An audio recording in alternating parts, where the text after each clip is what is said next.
on you, who's the visionary leader who really created modern Singapore. And in describing his book on insights on China and the United States, in her words, Mr. Yu is bullish on America's immediate prospects, but concerned about the long-term future. And she noted that he's greatly concerned about our prevailing culture.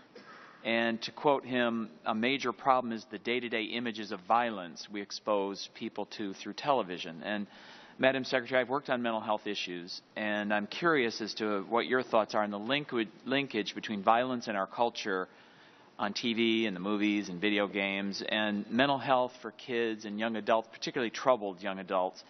And are you concerned about the pervasive violence in our culture and entertainment industry?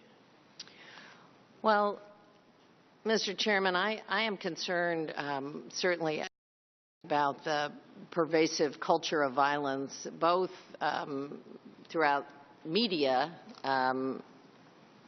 in the entertainment industry, in movies, on TV, in video games, but also on our street corners. The number of children who live in extraordinary violence day in and day out. They don't have to turn on the TV, they have to walk outside. So I think we have a culture of violence in this country that is alarming. It clearly has different impact on different people, but there's no question that I think it does have at a minimum a desensitization for a lot of developing minds about what the impact of violence is, and certainly for someone who is disturbed may have even a more frightening impact. Does it concern you then that the federal government provides subsidies to some of these industries, often through the tax code?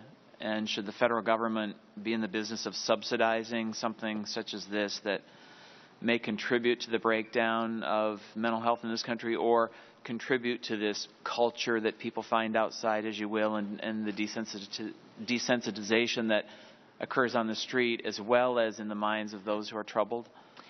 Again, I think, Mr. Chairman, that's an appropriate conversation for those of you who are looking at the tax code to have. I do feel that there are lots of influences throughout our culture that impact folks, and what the appropriate balance is between industries that we want to encourage and censorship, and what they do, I think is always open for debate. But I do share your concern that there is a pervasive culture of violence, both through the media and the entertainment industry, but also I think, America is a violent country, and that's acted out in neighborhoods and on street corners on a regular basis, and that has an impact on our health, on our mental health, on our communities, on our kids.